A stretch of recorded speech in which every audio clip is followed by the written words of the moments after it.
I'm Paul Dutton with the Emergency Preparedness Network. All right, we want to talk to you today about utilities and utility shutoffs. We want to get a little bit more about just turning off your gas. So we're going to talk about turning off your gas today, turning off your power, right, your panel, your electrical panel, and then also turning off your water. We're going to go over all three of those today in detail on how to do that. Remember, you always want to search for turning off your gas first, then check your electrical panel. You always want to make sure that's off, and we're going to go into all that in good detail. All right, and then the last thing you always want to do is check your water and turn that off, because after a major disaster, the dirty water pipes in the streets can now infiltrate into your house. So we're going to cover all that today under utilities. Stay tuned. All right, we got lots more coming for you. Okay, so now you've checked around the inside of the house, as we talked about before, checking all the gas appliances, right? Smelling for that gas. That's why they put that odor in that gas, right? So you can check to see if you can smell.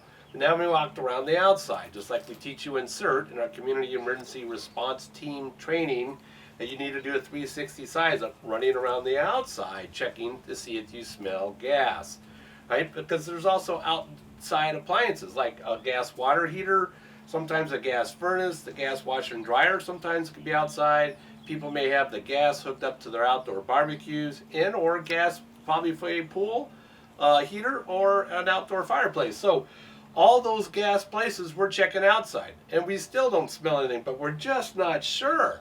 So let's check the circles. See these little circles right here on our gas meter now? We're here at the gas meter. In a normal day, as you can see, these guys don't even look like they're moving. And they're not. Your gas usage is very small. It registers very slightly that these things would even move. Now, if your gas is leaking, like you have a gas leak underneath your lawn or the pipes underneath the ground, right? It will show here. One of these circles will start to move, and you'll see it moving. Notice how you can't see it now, but if you see them moving then we're going to grab our gas wrench. Now, we tell everybody, leave your gas wrench there. Now you notice I have. But that gas wrench is pretty rusty, okay? But you notice I left it to exactly the position we want. So where do I turn it off, Paul? Well, see the one coming out of the ground right here? It's coming out right there. My finger's right on it. And notice I can put this right there, right over it.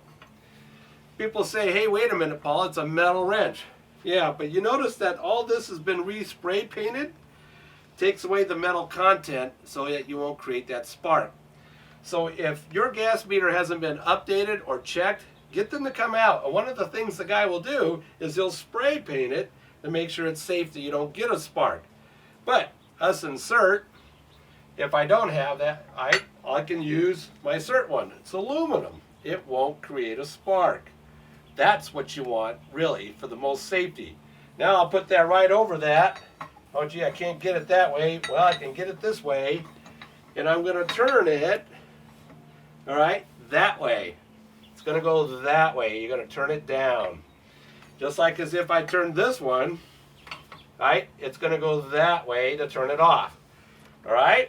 So, you know it's the gas one, the right one, because it's coming out of the ground. Now, if you follow my finger up, okay, you go into a regulator here, then it comes up into the gas. Then it gets metered, checks out, comes out, and now it comes over to here. As you can see my hand, that's actually an earthquake valve for the gas meter. If on a 5.4 earthquake, that thing will shut off. It's a little ball that falls down and plugs the sucker, and then you don't have any more gas. And it does it automatically. Okay? Then you need to have the gas company come and turn it back on after that happens. The one that's coming straight out of the ground, that one right there that's always closest, almost always on this side of the water heater, the gas meter, is the one that you want to turn off. So now when you check those circles, they're moving, yes, we turn it off. We check those circles, they're not moving, we've checked inside, we checked outside, don't turn off your gas. Gas is very dangerous. If we suspect a leak, let's turn it off. Always in doubt, turn it off. But your best way is to check these circles. All right, so now, when we're inside, I got this little pipe here for you. All your inside gas appliances should have this little yellow guy right here. you should have, right, because it's bendy. So if your gas appliance moves, it should be able to move for you. Now we can't go inside and film the inside appliances for you because we're still under COVID-19. We just can't do that right now. But I wanted to show you this is what your valve should look like in your gas pipes to your gas appliances. And when you go around the inside of the house, and assuming that after the major disaster hit or the earthquake, you were inside the house at the time, you certainly want to get those boots on or those shoes on, personal protection equipment, and go inside for all the gas appliances. Gas washer and dryer, gas stove, gas fireplace, gas water heater if it's inside, all those places. So any place that has a gas appliance, check those. And you need to pull them out and make sure that they're hooked up okay, right? If you're worried about that, let's call a gas guy, call a gasman, right? And he can check them for you, okay? And one of the simplest ways you can always check all your things is you put a little soapy water right where the connection is to see if there's any bubbles. That will tell you that you got a gas leak. Definitely want to call the gas company if that's the case. So when we're inside, we're always checking for all the gas appliances inside. Then I go outside. What if I start outside to someone else's house? Well, you're certainly not going to go in. You're going to start outside, go all the way around the outside, and then check that gas meter and check those. If we don't have any movement on these, and I don't have any smelling gas, now I can go inside. Whenever you go inside a house to check, okay, you want to make sure you do not hit the doorbell, do not turn on the lights, okay, and be very careful and don't create any kind of sparks at all if you go inside the house if you're still looking for a gas leak. Because a gas appliance leaking inside now can fill up a room and create problems. As soon as you walk in, you'll smell that, you want to walk right back out. Okay? So, but again, the safest way is to start and look right here. Look at that gas meter, check around the whole outside of the house all the way around to make sure that's okay. So that takes care of all our gas and gas appliances you want to check after a disaster. So we showed you our gas line coming in. So there's the gas coming there. Notice the flexible pipe now that we have there. That's what I want you to see. All your gas appliances should have that flexi line. It's either gray or yellow. It's usually yellow. It can be gray, right? The shows, right? That way if the water heater moves, you notice the water heaters are strapped now after the 94 earthquake. That became a regulation. They all have to be strapped. So really, really important. And they all should have that little flexi line between the main gas pipe and then the appliance. That's what's important. You want to check that inside your house and any of your gas appliances, like water heater, gas washer, dryer, gas stove, all that good stuff. All right, so we're doing a 360 inspection around the outside of the house for gas. And we came upon our electrical panel. If it's sparking, yeah, we definitely want to turn the main off. All right, so again, we're going to need those personal protection equipment, little thing called gloves. Especially if I'm worried about sparking or arcing, this is a good insulator. So I'm going to take my panel off. This one's pretty easy. We just pull it up, right? It should lift like this. My hinges are broken, so it comes off like a lot of people's does. All right, we put it down. Now, first thing we're looking for is the main breaker. Usually, the main breaker is almost always at the top. Right? And then the higher amperage is always on the top and it goes down. Like mine go from 50 to 40 to 30 to 20 to 30. 50 to 40 to 30 to 20, 15s and the 10s. That's usually the way it does. The older models, the older panels are like that. So what's the first one I'm going to click off? I'm going to use my gloves and I'm going to click the main one off. A lot of times it's a bigger button or a bigger lever that you can click off. But it's always at the top if it's not there that you can't readily recognize. So there, I'm going to flip that one and I'm going to flip it that way. And that will flip it off. That's my main breaker. Then I'm going to flip each one of these individually off. Turn them all off. So that way I don't have any problems with electrical panel or sparking or arcing or any problems with electricity inside. It's all off. Now I've turned that off now because I'm worried about that gas leak possibly, right? Hey, because I can always turn this back on, right? If we're assured that we don't have gas leaks or anything else and we know that everything has been checked, right, that's safe. So again, the main breaker goes off first, then each one individually goes off next, one at a time. Now the whole panel is off. Now the power finally gets back on 2 weeks later, or 5 weeks later, or 10 months later, whatever it is with this disaster, right? Energized, the lines are now energized. I'll turn the main breaker back on, and now I'll individually turn these back on one at a time. Much safer that way, okay? You don't want these all open and you turn the main breaker on and it energizes the whole house at one time. So, reiterate, you're going to turn the main one off, turn all the rest of them off individually. After the disaster, when we're safe to go back and turn the power back on, now they're all off. I'll turn the main breaker back on, and then I'll individually turn these on one at a time.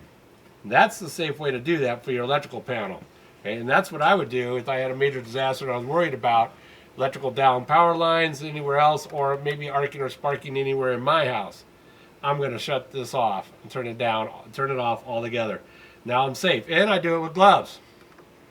Right? Especially, what if it's a rainy night? Okay, now you're standing in water. Okay, so you got to be very careful and think about these kind of things. All right, so I think that's it for our electrical. So now we have our gas off, we have our electrical off, and then the last thing you turn off is the water. Now you have all your utilities turned off properly and safely. So now you're ready. Okay, you're ready for after the disaster. But are you ready to be on your own without gas, without power, or without clean water for the next 30 days? All right, now we're at the water. The water is our third thing we're going to turn off. Gas is first, then electric, then water. Now, why do I want to turn the water off? Well, the reason I want to turn the water off in a major disaster, because we may have broken water pipelines elsewhere in the neighborhood, on the streets and all that. So I don't want the water inside my house and the pipes inside my water to be contaminated by the outside street pipe water. So I'm going to turn this off, because water I can turn back on really easily. Gas I cannot. When we do the electrical panel, we'll tell you, say, hey, yes, you can turn that back on, but there are safe ways, and we'll show you that. So on the water, this is what you're looking for. It says right there, water meter on the front. It's almost always right at the top of your property, at the front of your property where it meets the street. Now, what do I need to do? Well, I got to get my gloves on. We don't know what kind of critters and spiders might be waiting for me. And you're going to need two tools. We're going to need a screwdriver, and we're going to need a water turnoff valve. That's this guy right here. Okay, so that's what we're looking at. Has that special end. You can get this at the hardware store. Right? Not sure how much they cost, but those are what I want to get. So now I want to turn this water off. Well, I gotta open this up. Put my screwdriver there like that. Put my screwdriver in here like this. Okay, and I can slide this. Put this over here. Now I can get to my valve, right? So when I get to my valve, I may have to dig it out. I had to dig mine out. You might see the dirt laying around here, because a lot of times it just gets filled up. So once you find the valve, and we'll show you that in a minute, you're simply going to turn it righty-tighty, so to the right, we'll turn it off. Lefty-loosey. Okay, and then we can turn that water off and turn that valve off, so that way you don't get contaminated water from the street coming into your house and the water in your house and your pipes. That's what we're doing. So that's really important. And the water we can always turn back on easily when we know that we have fresh water.